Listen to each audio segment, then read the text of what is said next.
Alright, so for this episode, we're going to be doing something different, and we're going to be checking out my technically first, but not technically first at the same time, Minecraft Worlds on Java Edition. Now, I did start playing Minecraft when it came out for the Xbox 360, so that was a long time ago. I pretty much got that release day. And yeah. So I've been playing Minecraft for a long time now, and this is, yeah, like I said, like my first, but not technically first. Like the one I actually took seriously was this world. And yeah, so we just put shaders on, and we're in the current 1.16 version, but this was in started in 1.14 and then went up to 1.15, I do believe. And yeah. So we're going to check this out. Yeah, this is the spawn locations right here. We started off, I think I didn't have a base this whole time.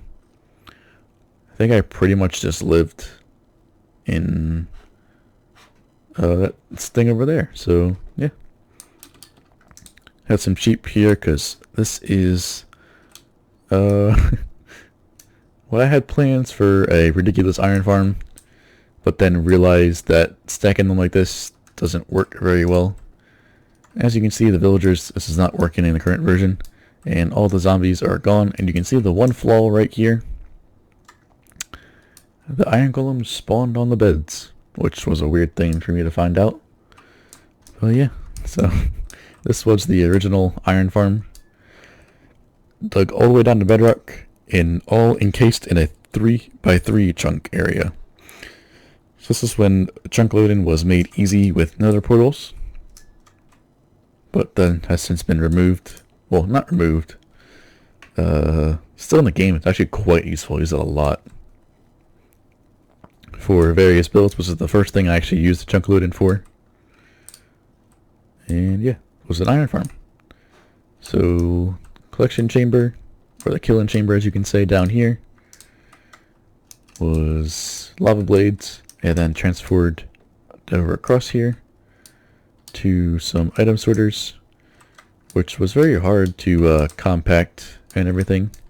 I wish I had free cam, but I do not. Optic is not working for some reason. But yeah, they get dropped into these dispensers, or choppers rather. They get then transported up and over, so the poppies get sorted out and go down there and composted into bone meal. And then the iron makes its way over here to some shulker box loaders, which, as you can see, are completely filled with iron all the way down. I think this thing is pretty much almost filled. Yeah, it stops around about here. So yeah, lots of shulkers full of iron. And I was in the middle of crafting, as you can see, all the iron into iron blocks. But yeah, this was the first project of the world. Was a gigantic iron farm. Even the floor was started to made out of iron. Then we moved, I forget where exactly we moved over, but we'll go to that later. This was the main storage, which is the main lag causer of this world. Shulker box, on top of shulker boxes are rockets and various stuff. I don't even think I did finish storage sorters. Yeah, so you can see this is pretty much my last project I started working on by the shulker monster over here. Yeah, that kept growing. So pretty much what happened was the items were put into these and then into a long water stream that went pretty much around the top here, then went down to the bottom row, and then any overflow came over here,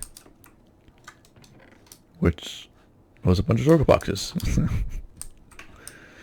Alright, so the first thing technically was this mob spawner over here. Everybody knows this mob spawner, the classic dark room spawner. You know, easy early game XP and mob drops. You see everything else that besides the bones is completely gutted from this thing. And yeah. Simple design. stop spiders from spawning with the slabs in the center here every other block. And yeah, that was that. That was a simple mob farm. Now we do have another access to most of these things, but we are going to just fly around for now at the close proximity farms. And this right here was my honey farm.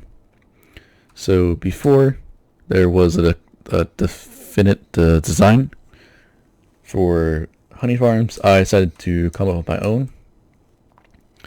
While it was not working 100% reliable, it was tileable and very compact before we knew that the comparator could read an output from it. So yeah, I pretty much composted or compacted as many as I could in this area. And this redstone is all mine design. So pretty much what happened here is we observed the bee coming out of the hive, which then did a T flip-flop right here, or a counter, rather. So this counter counted to 4. So after the 4th time, we would then get an item up here, shot across, which would then extend this block right here, which powered this dispenser, grabbing the honey bottle, putting it in this last slot right here, which we then had a sorter, which would then take that out and transfer it down this large hopper chain. And this was all also in a 3x3 chunk area, so we could chunk load it, which it was done down here. This was chunk loaded at one point in time. And then we just had a huge storage for honey, which ended up being used quite a bit. Not for many projects, but for some. And shaders make this look so much cooler than it actually was, because it ended up being a fail in the end, but it did serve us purpose in the beginning. This hole right here was not dug by hand. This was done by a world eater. As you can see, we're pretty much in an ocean, so I did the world eater to get rid of this. This was an actual world eater that is titled world eater time lapse, I think it is, on my channel. But it has, yeah, it was a test to see if the world eater would actually work. And yeah, this was basically my spawn chunks. So this was always loaded. Didn't need a chunk loader for this. And this is pretty much this 3 of Numbomb's 5,000 iron an hour farms, which should still work. Yep, looks like they do. And yeah, so this got pushed all the way across. All the items got funneled into these areas. One area right here, which sorted out the puppies and gave us bone meal. And then we have the same shulker loaders right here, which seem to be broken, which gave us shulkers upon shulkers of iron, since it was in the spawn chunks and it was always loaded while I was in this world. So yeah, I love this thing. This was 15,000 iron an hour, and this iron farm over here was about 5k on a good day, I think, because of them falling down and counting towards the mobs all the time. But yeah, now would be a good time to go into the nether, since we do have a connected nether hub. So yeah, this was the iron farm, or that was the main storage portal. You can probably guess what that one is. But yeah, let's go to this one right here. Oh, that's the iron farm. I don't know why I didn't decorate that one.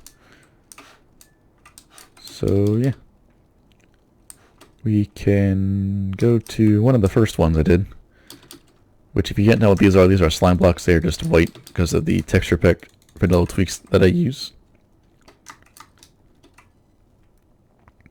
But yeah, this was the quad slime chunk.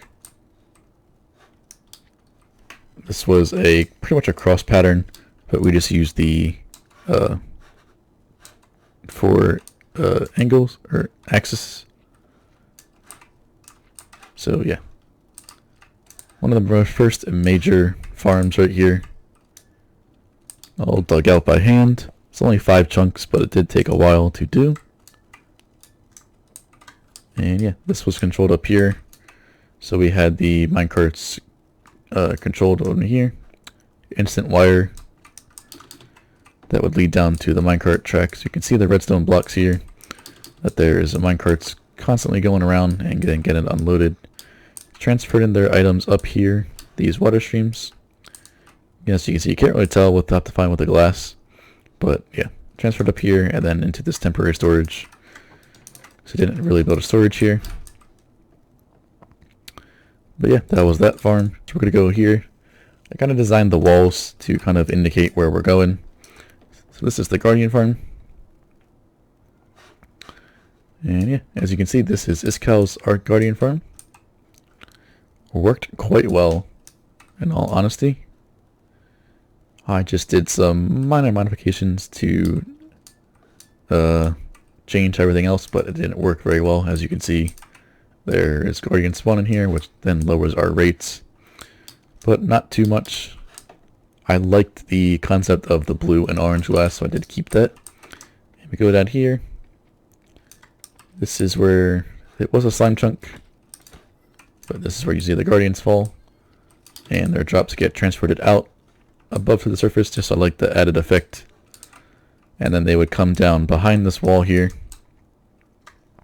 get sorted out, and then into some shulker box loaders. So yeah, they come down here, they get sorted out. The fish would then just get shot into lava because nobody wants that many fish. So yeah, sorted out here. And then one side, I believe, is shards, one side is crystals. And we had a bunch of shulker boxes for this. I did use prismarine a little bit, not too much, but it was nice to have. And yeah, this was used flying machines actually to clear the water. So pretty much what we did is we destroyed the temple with a haste beacon and a conduit combined with invisibility potions so that we wouldn't get seen by the guardians. But we instant mined the prismarine, and yeah, did that. Then we ran some water sweepers, pretty much just the bottom of the world eater, just through here, and pretty much cleared the whole thing within about 6 hours. I do believe cleared the whole. We had this thing right here, and we just replaced the sand walls with glass. But yeah, so we'll go over here first. This is, you can tell, is a concrete area. So this is a non-dupin. This was before I did the dupin. This should still work. So yeah, this is Ilmango's 240 blast chamber with 1 TNT that gets shut in the center. And then I just added the concrete here as well as the cobblestone farm up there. So if you go in here, we'll switch it off from concrete mode and into cobblestone mode. And that up there fires the pistons. And this little thing right here is just enough for a 0-tick piston to keep up. And yeah, this thing was used a lot for not only cobblestone, but as well in the early days before the duper, the concrete duper, I used it for concrete. And I know a lot of people have issues with this blast chamber. I have before as well.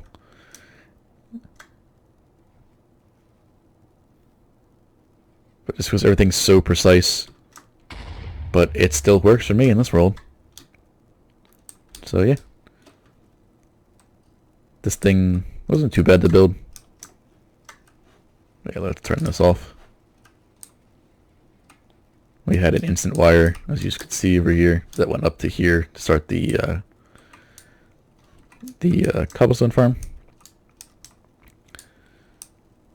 And yeah, a staircase down to this area, our storage, where we had different sorters for the colors of concrete, as well as a bunch of cobblestone.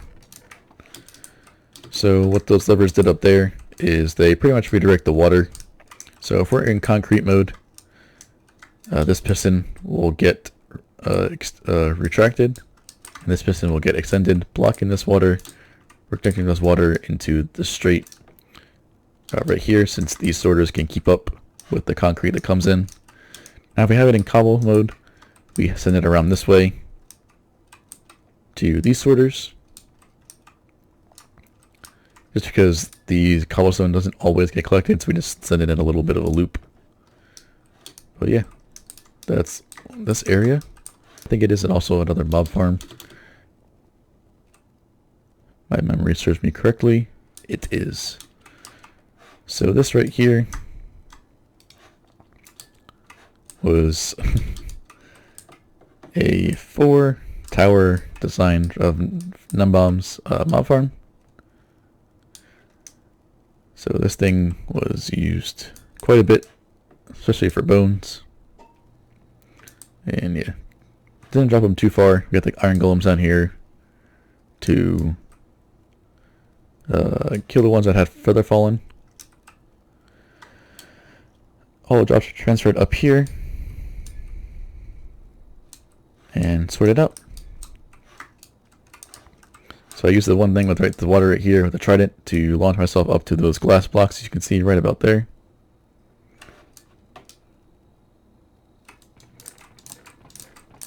And then sort it up into the chest. I'm going to go take a right and head down here. And this will be our super smelter. So yeah, this was our extra fuel output if we needed some fuel. So we get some bamboo here. Or this is our fuel input here. This is our extra bamboo output. So we do get some extra that we can then take to use if we need for sticks or something like that. And then we can use our input here for some extra fuel if you don't want to rely on the bamboo.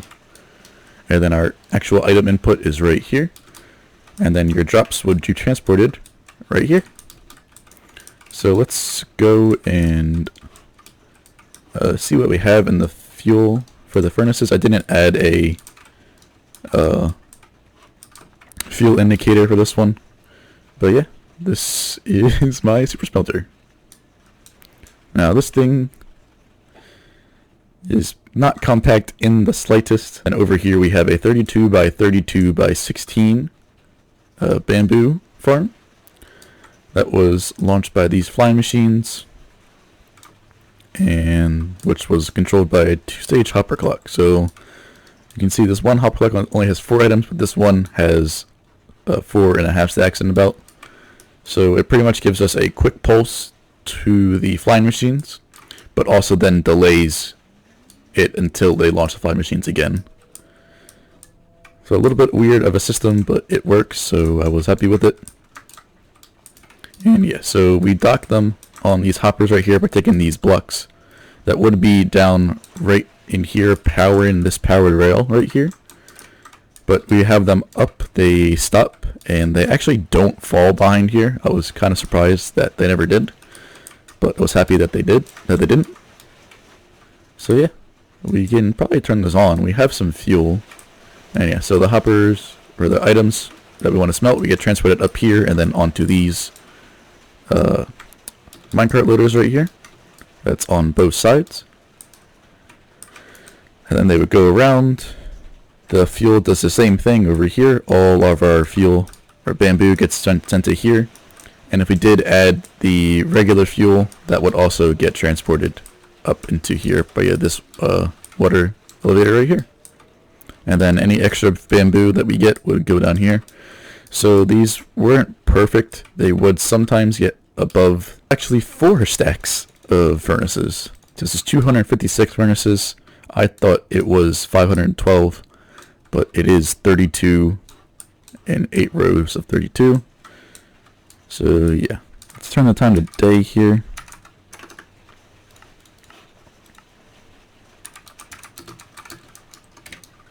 Just so we can see a little bit better with the moody lighting.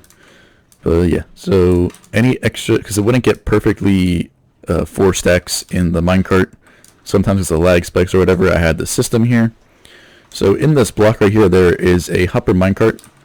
And once the hopper minecart from over there for the fuel comes back, it gives us a signal here, no matter what, if it has items or not, it will extend this piston, push in this trapdoor right here, which would then block the hopper minecart, and then it waits until it is completely empty before it gets depowered and the trapdoor comes back to here, and then that extra bamboo gets transported into the shulker box right behind there.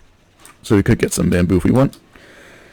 And the same thing happens over here. We check both minecarts for any extra items, and if there is, we just send them back right into the hopper loaders so that we don't lose any items. Now, if you are using this, essentially, you're not going to get all the items you smelt just because of the buffer that there is. So this gets sent off after 2 stacks because we just divide them in, there's 2 different rows. So one hopper minecart covers 4 lanes, one hopper minecart covers the other 4 lanes. So as we get 2 stacks in each hopper minecart. I did that just so it filled faster and we didn't have to wait so much longer. And then yeah, we have the hopper minecart magazines on both sides here to where they go back to. So yeah, let's throw some items into here. We have enough fuel, so let's get some sand. It's already sand there. And we'll just do 4 stacks. You see just how quick it gets unloaded from this chest. And that is because of the hopper minecarts under here that get rid of the items really quickly. Fast, double speed dispensers that shoot that up in here, splitting it evenly. So half goes to one side, half goes to the other. And yeah, so sometimes we get some stuck on top of these trapdoors here. So you have this extra hopper minecart that distributes evenly as well. But yeah, should be getting pretty close here.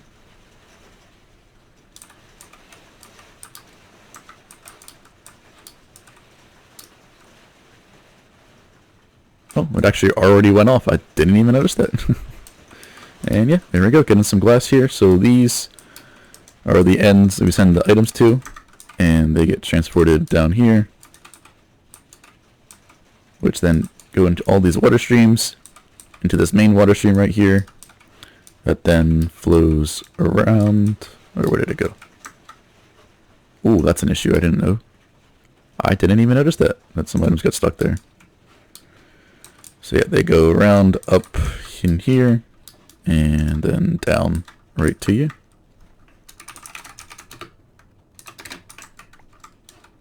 And we only got 2 stacks there, so that's telling me that only 1 hopper minecart went off, which is fine, since you really don't want to use this thing for smelting 4 stacks of items in any way.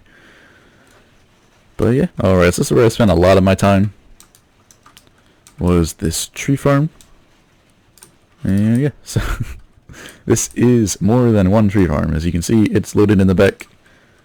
But yeah, so this one right here, actually, this one, this one over here. This was the first one I built. This is Ilmango's 2x2, or 2x2 spruce tree farm with the big flying machine. This is when honeybox were first introduced, and you could do these cool flying machines. That made this thing a whole lot simpler. So yeah, you sit here, saplings will get dispensed to you from this dispenser right here. They would go, you go back and forth in a certain angle. Yeah, 0, 0, and 5, you would look in your F3 menu, and then right where it says towards positive Z, you do look at 0, 0. It's really hard to get sometimes, and then 5.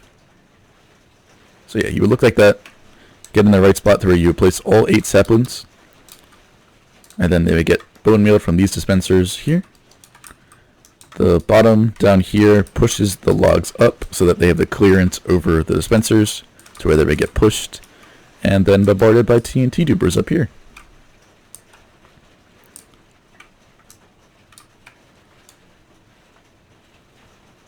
So this is where my main source of wood came from. It was just so simple to build and so bone meal efficient. And this one I did install some bone meal indicators, but how low we are on bone meal. This one is almost completely filled. So if the bone meal got went down to here, then we would send a signal to the main area that this one needs to be filled. And yeah, all the drops will go down here into this, and then the saplings will get sorted out by here, and then the logs will get transported into our shulker box loaders over there, which we'll check out in a little bit. So yeah, there was two different ones. This one would tell me if it's fill. So there's two different lamps. One tell me that the bone meal is filled. One tell me that the bone meal is low. But yeah, that was it. That was a simple one. The first one I built. And yeah, TNT dupers. Shoot the TNT. Get aligned perfectly because there is two middle blocks, as you can see. You have 4 block gap, so there is no technical middle. But if you align it with the player head or skull, they are half a block wide. So it basically lines it right in the middle of these two, giving you the perfect blast to pretty much get all of the logs blown up, which is what you want. So yeah, talking about these lights right here. So spruce tree farm bone meal needs to be filled and full all the way. And yeah, if it is filled, or if it's not filled, these over here open. So you can see the spruce tree farm is right here. Or that's dark oak. So yeah, if I need bone meal, I would just throw it down here.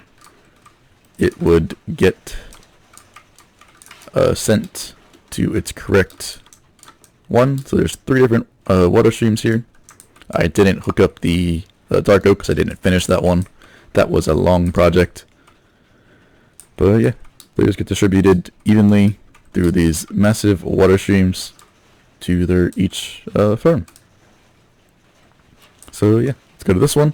This was the 3 2x2 jungle tree farm by Il Mango. Once again, all these farms by Il Mango in this area. So yeah, this fly machine was before honey blocks. You can see just how complicated it is. But yeah, so that one is a bit more complicated just because there is 3 trees instead of 2. And then you would have duplicators over here that would destroy all the logs. And yeah, so this one it would fire this side first, then that side, then the first side again, to make sure you get all the logs blown up. Same concept, items would get distributed into the center here, go around in a loop, but usually they would go around in a loop here, and you have your storage over here. But since I have that main storage over there, we take the saplings out, and we then transport the items over to shulker box loaders over there again.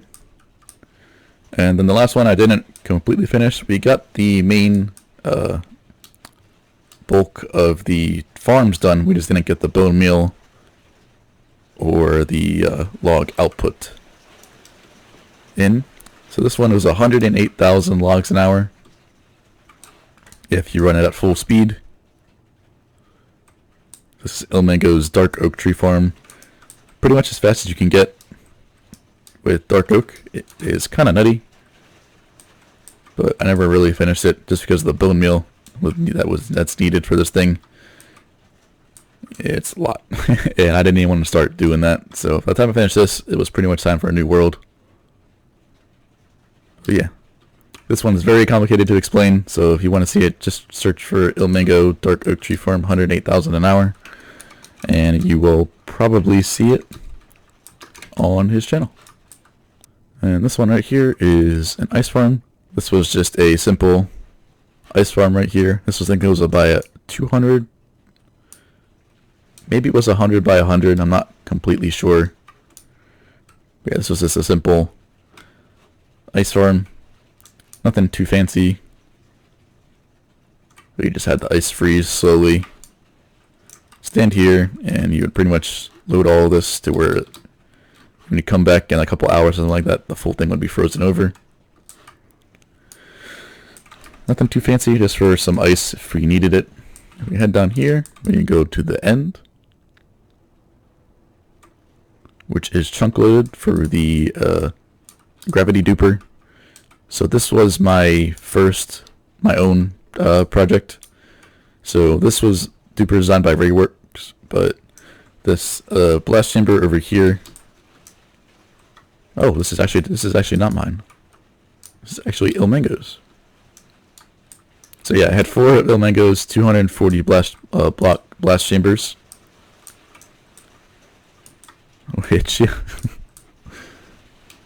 could have been compacted, definitely, but this was just a nice project to have for pretty much a limited concrete, but it did end up breaking, as you can see. But we did get a lot of concrete. This was all just storage for concrete. Yeah, it was nice while it was actually working, but sometimes it does not go as planned. But over here we have the same Y0 Enderman farm that I've always used. It's just completely ridiculous, and I love this thing. So yeah, Endermen spawn on that plat over there and get angered by the Endermite in the minecart right here. And then pretty much what happens is we come in here with our sword and we can just sweep and edge them. And then all the pearls we get dispensed into the void, so we don't need them. And then we have a full enchanted table, anvils, all that kind of stuff right here. But we should eventually come across our Wither Rose farm, which I think is now broken. Wither is still there, but he will shoot a blue skull and break stuff. So we have this giant platform up here where Enderman would spawn, get attracted by the Endermite, fall down in the center here, and they would get perfectly lined for the Wither to shoot them. Yep, there goes a blue skull. Still breaks it through the water. But yeah, so where you got our Wither Roses, and which is perfectly transition us into our next farm. So yeah, this is our pathway to our next farm, which is a Wither skeleton farm.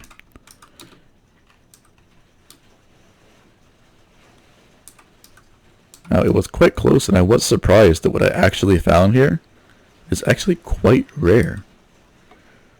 So we have a full perimeter with a lava floor, which now spawns shredders because we're in the newest version. Its upper render distance to 16 chunks, so we can load the full thing in. Yeah, this was another perimeter. And in this fortress alone, we had 3 crossroads right in a perfect straight line. So this whole area where these Wither Roses is a crossroad. And we have 3 layers of that. So this thing produced a ridiculous amount of Wither skeletons. And it actually is probably even faster now in 1.16, because the only mobs that can spawn on it are Wither skeletons. And this thing is even faster with the new recent 1.16 changes. So Wither skeletons are the only mobs that are allowed to spawn on Wither Roses. So I had these pathways here because sometimes mobs would still spawn down here. And we put extra Wither Roses here to pretty much guarantee that all those mobs die. Somehow this guy is up here. But yeah, this pretty much killed any single mob besides the Wither skeletons. So what happens over here is it's an adaptation of LogicalGeekBoy's design. So he used the iron golems only on one side to attract them, and then had dogs on the side, on the opposite side. But I found out that using 2 iron golems on both sides is more effective of getting the Wither skeletons out of the area. So some of the dogs, they would get stuck sometimes. They would get stuck behind them, and they wouldn't walk towards the iron golem because there's a dog here, a dog there, and a dog there. But there's also a dog in front of them, so they don't want to walk over there. They want to stay back here, and they would just stay here and then eventually despawn. So I found out that doing this made the skeletons get out of the area faster. They would then fall down to the bottom here, get caught by the lava so they don't take any fall damage. And then next they would then track another iron golem here, fall down here, track the next one, fall down here, and then track the final one, and fall down here. And then eventually ending up down here, ready for you to... They are one-hit killable, but with sharpness and sweeping edge, it doesn't really matter. So if you aim in the middle right here, you will hit them all. Let's see if we can see them spawning. So you can just see just how many there are. They'll use this a lot. This skull isn't filled, but I think this one, yeah, this one is completely filled with skeleton skulls. It was a great XP farm, as well as bone meal and coal. So yeah, what happens here is we split the items into 3 different areas, just because of the amount of swords you get. Kind of creates a bit of an issue with item elevators. So yeah, we firstly filled this over here by you. So this is the storage that you can get while you're just here in the AFK spot, and that's the bulk storage over there. So we send all the items, they get sorted into 4 separate sorters, which half of them go to the bulk storage, and then the other half goes to the main storage right there. So any sword that gets passed goes into the lava, and yeah, goes into this item elevator, which gets transfers the items over here. And once all these are filled, besides wheel skeleton skulls, we use this simple AND gate that will then change the direction. It'll then power this, or unpower this to sticky piston, retracting that redstone block, allowing the items to then flow down here, and then into this item elevator over here, which leads to the bulk storage. So yeah, that was that. Did we ever get anything used in this bulk storage? No, we didn't. But yeah, so that was the Lewis Content Farm. Alright, so we found my actual one that spent a lot of time on, was the mushroom biome perimeter. So I was going to make a mushroom farm here, but ended up not finishing it. But yeah, for some reason, and when I built this, they were still spawning on sea lanterns, and I don't know why, but they were. Because as you can see, there's a bunch of them down here, but it was a fun project that I didn't even end up doing. So a lot of time just for a big hole in a mushroom biome. So this whole thing is pretty much a mushroom biome. There is some sides where there is an ocean, but there is a coral reef right there as well. But yeah, that's pretty much everything. This is quite a ways away. So 7,000 and 1,800. We're around 0, 0. So yeah, that's going to do it for this world tour. So yeah, make sure you like, subscribe, all those sorts of things, and I'll see you in the next one.